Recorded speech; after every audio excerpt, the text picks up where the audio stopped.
Your future doesn't depend on trusting us. It depends on you taking control of your destiny so that never again do you have to look to a politician for your security and future. Never again. If it is one thing the politics of Guyana has taught us, it is we can never afford to trust the political class to develop our future or protect our freedoms. That is precisely where they've let us down. So it is the AFC's task to start with when it gets into office, these good people here to my right, to remove the powers that they vest in the king that they otherwise call the president. No longer will we live in the kingdom of Guyana, which is dressed up as a republic, because there is no republic in which the president will have absolute power. It is unacceptable, it is an anathema, and the AFC will remove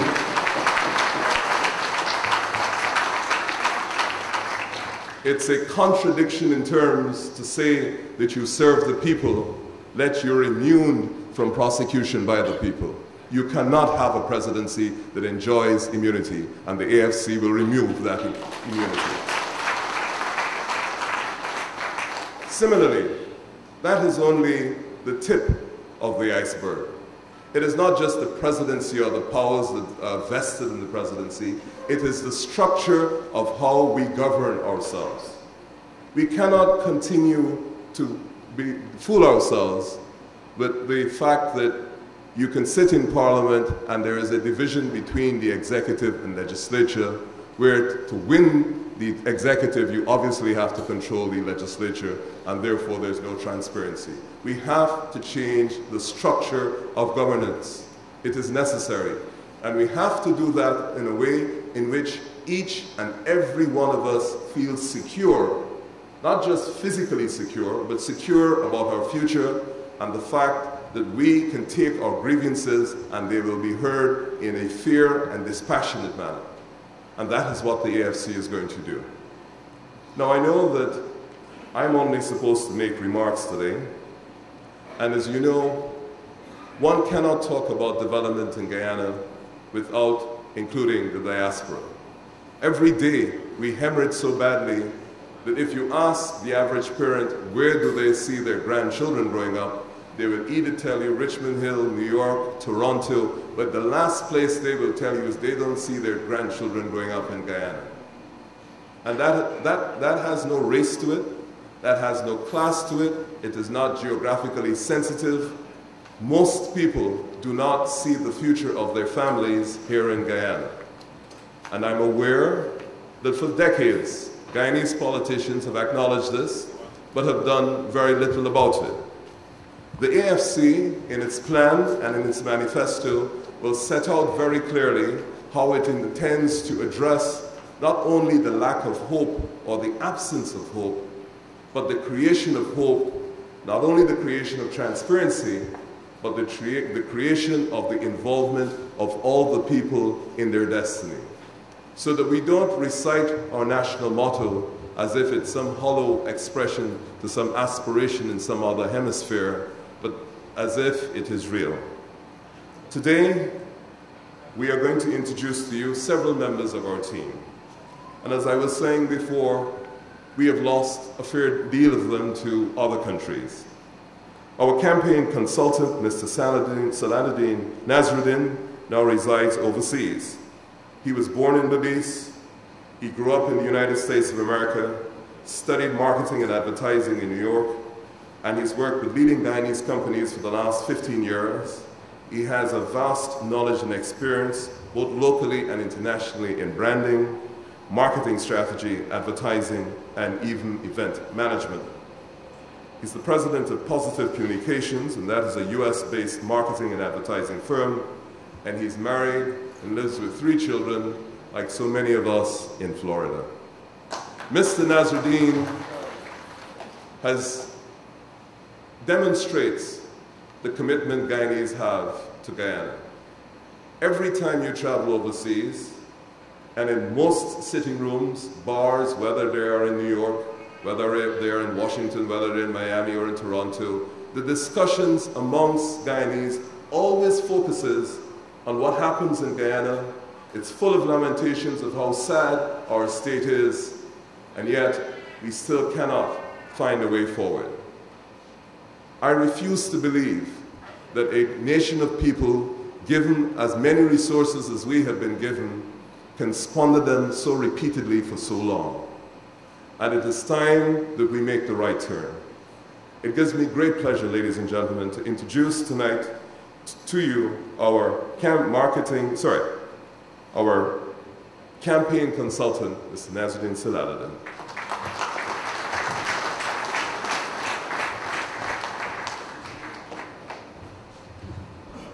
Following Nigel's always a tall order. All right. Madam Vice President, ladies always first.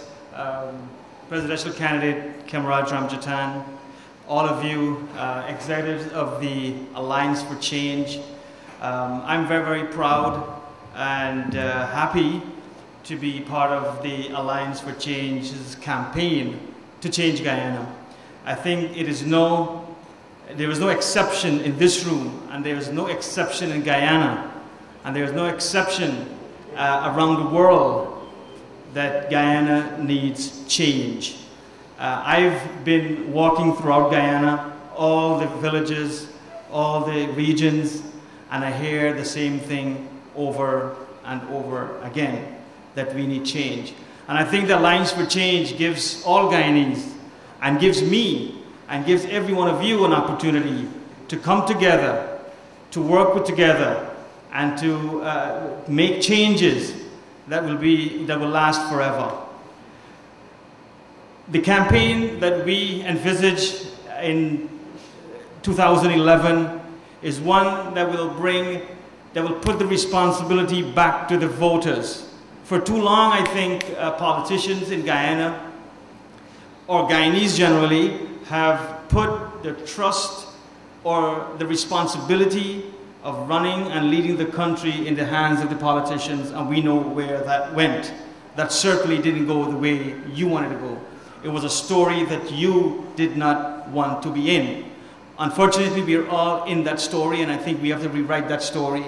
And that story begins today, and begins with you, and the Alliance for Change is willing to work with you, to hold your hands, and to walk with you and to show you the way out of this incredible maze that we find ourselves in.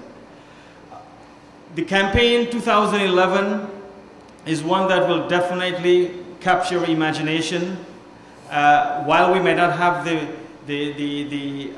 all the money in the world and all the right things to say, I think what we have is the goodwill and the opportunity that each one of you wants to make, and that's a change. I would like to just like to say, and I'm going to be very short because for obvious reason, and because I think there's more to do in Guyana than there is to talk about. And for too long, we've been talking about change, and we've been talking about a new government, and we've been talking and talking. I think it is time for us to do what is right and do what is correct, and more so, not even for Guyana, let's do it for ourselves for a change. Let's, for the first time in our history, do something for ourselves. We've been voting for parties that does not have our interest. We've been supporting parties that does not want to be part of your life. So this campaign is going to put the responsibility and put the story back into your lap, and you're the ones who are going to be writing the story, and you're the ones who are going to be demonstrating what you want out of it. With that, I just want to close because there's a lot of work for me to do here tonight to get it going. I want to say a special welcome to all the Guyanese who are watching this live here tonight on the internet. We have a live link up, and there's hundreds of Guyanese that are looking at this event live. So we want to welcome them. As I welcome you, and to not only to tonight, but to welcome you to our 2011 campaign to change Guyana. Thank you, and good evening, and do enjoy the rest of the evening, and grasp as much as you can. Thank you again.